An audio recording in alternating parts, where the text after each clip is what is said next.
मौनी अमावस्या पर्व को लेकर जगत गुरु शंकराचार्य अवतेक्षा मुक्तानंद कल संगम नोस पर स्नान करने के लिए जा रहे थे, लेकिन प्रशासन की तरफ से ये कहा गया कि संगम नोस पर भीड़ ज़्यादा है, जिसके चलते वो पालकी से नहीं जाएंगे। हालांकि प्रशासन से उन्हें पैदल चलने का आग्रह किया, लेकिन अब हम जानेंगे कि आखिर पूरा विवाद क्या है, पूरा मामला क्या है। महाराज जी, कल आपको संगम नोस पर स्नान करने नहीं जाएंगे, क्या पूरा मामला है? और आज आपने प्रेस कॉन्फ्रेंस भी किया है।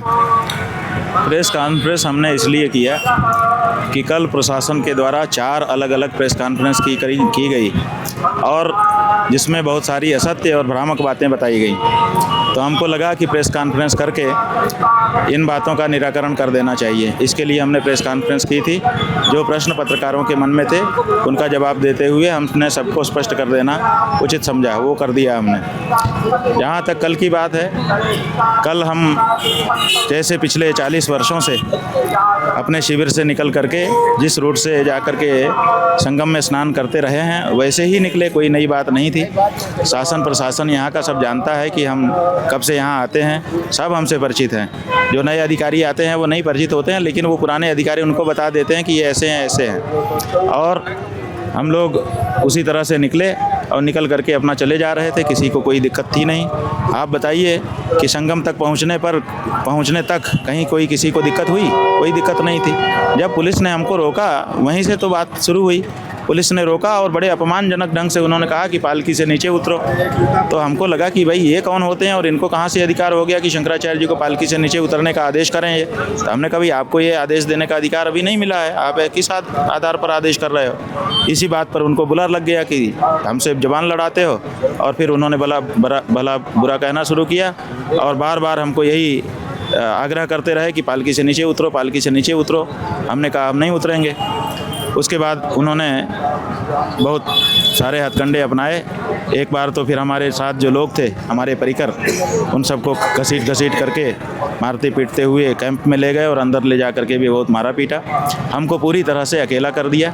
उसके बाद सादे ड्रेस में जो पुलिस वाले थे उन्होंने हमारे पालकी को उठा करके किला के क्षेत्र में ले जाके एक सुनसान जगह पर खड़ा कर दिया। वहीं पर आधा घंटा हम खड़े रहे। फिर दूसरे पुलिस वाले आए, उनके कमर में रिवाल्वर लटकी रहती थी, उससे पता चलता था कि ये पुलिस वाले हैं। पूछने पर वो कुछ कहते भी नहीं थे। हम ये कहते थे कहाँ ले जा रहे हैं तो भी नहीं बताते थे। फिर वो दूसरी जगह मेला के एक छोर पर ले गए, वहाँ खड़ा कर दिया। फिर 15-20 मिनट छोड़ के अलग हो गए। फिर तीसरी जगह ले गए, वहाँ से अलग हो गए। फिर चौथी बार यहाँ ले आके खड़ा करके चले गए। तो हम इसीलिए यहाँ पे बैठे हुए हैं। महाराज जी, पुलिस के अधिकारियों द्वारा ये बताया जा रहा है कि आपसे आग्रह किया जा रहा था कि आप पैदल स्नान करने जाएं। आखिर पालकी की परंपरा क्या है? ये ऐसा है कि शंकराचार्य तो सदा पालकी से ही जाते रहे हैं। आप यहाँ माघ मेले का इतिहास निकलवाइए और कुंभ का इतिहास निकलवाइए, सब देख लीजिए। शंकराचार्य सदा पालकी से ही गए हैं। आज भी कोई भी शंकराचार्य जो 4 पीठ के हैं वो पालकी से ही चलने का नियम है। जितना इतिहास कहेंगे। सुप्रीम कोर्ट में केस भी इस मामले में दर्ज हुआ है। एक अनधिकारी व्यक्ति पालकी में बैठ के गया है, श्रृंगेरी के शंकराचार्य जी ने उसको सुप्रीम कोर्ट तक चैलेंज किया है कि ये नहीं बैठ सकता है, हमारा ही अधिकार है। तो हाँ, ये स्थापित है, शंकराचार्य पालकी में बैठ करके ही जाते रहे हैं और उनके शिष्य उनको ढोके ले जाते हैं, अपना आशीर्वाद मांगते हैं। यही परंपरा रही है। तो और हम भी पहली बार नहीं जा रहे थे, हम इससे पहले 2 बार पालकी में जा चुके हैं। उससे पहले हम पैदल ही जाते थे। महाराज जी, पुलिस का एक बयान और आया है। उन्होंने कहा है कि आपके जो अनुयायी हैं उन्होंने पुलिस की बैरिकेडिंग तोड़ी है, उसके बाद आगे बढ़े हैं। उस पर CCTV उन्होंने जारी किया है एक। ठीक है, CCTV कितने सेकंड का जारी किया है ये सवाल है। आपके थोड़े से देर का जारी किया गया होगा। हम आपसे अनुरोध करेंगे कि आप उनसे मांगिए कि इनका जो काफिला है वो जब आया तब से लेकर के जब चला गया, पूरा पार हो गया, तब तक का CCTV दीजिए। तो आप अगर पूरा देखेंगे तो आपको पता चलेगा, जो हमने अपनी आंखों से देखा है पालकी पे बैठ करके, क्योंकि हम उस जुलूस में सम्मिलित थे। हमारे साथ के जो लोग थे उनका नेतृत्व हमारा कोई व्यक्ति नहीं कर रहा था, पुलिस का ही व्यक्ति आरक्षी कर रहा था। और वो आरक्षी हमारे कैंप से हमको लेके पायलट कर रहा था। उसने हमसे कहा था कि हम आपको लेके, हमारी ड्यूटी लगी है संगम तक ले जाने की। तो हमने कहा ठीक है, आप जैसे ले चलेंगे ले चलिए, आप ही आगे रहिएगा।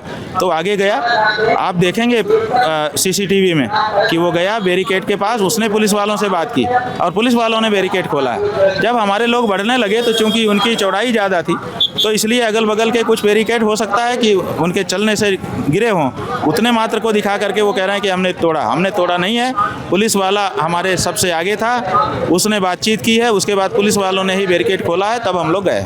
अच्छा, और अगर हमने वहाँ पर ज्यादती की तो वो जो पुलिस वाला हमारी ड्यूटी में था उसने वहीं पर क्यों हाथ नहीं खड़ा कर दिया कि आपके लोग तो मनमानी कर रहे हैं इसलिए हम आगे लीड नहीं करेंगे। वो कह देता, हमसे शिकायत तो करता, लेकिन उसने ऐसी कोई शिकायत नहीं की। वो तो लेके वहाँ संगम तक गया है। तो इसलिए उनकी ये बात बिल्कुल गलत है। आप पूरा CCTV मांगिए। महाराज जी, शिविर में एक बाबा सतुआ बाबा भी हैं, उनके लिए पूरा VIP प्रोटोकॉल जाता है, बुलडोजर से स्नान करने जाते हैं वो, लेकिन आपके लिए रोक क्यों? हम गौ रक्षा की बात कर रहे हैं। हम कह रहे हैं कि गौ रक्षा करनी होगी अगर सत्ता में रहना है तो। और सतुआ बाबा इस मामले में कुछ नहीं बोल रहे हैं। वो कह रहे हैं आप सत्ता में रहिए, जो करना हो सो करिए। इसलिए उनको छूट है और हमको छूट नहीं है। ये जो भाजपा की सरकार है, चाहे केंद्र में, चाहे उत्तर प्रदेश में, या चाहे किसी भी दूसरे राज्य में, ये गौ रक्षा नहीं करना चाहती है। ये गौ हत्यारों से चंदा लेने लगी है पार्टी और गौ हत्या को बढ़ावा दे रही है। इसके कार्यकाल में गौ मांस का निर्यात भारत से बढ़ गया है।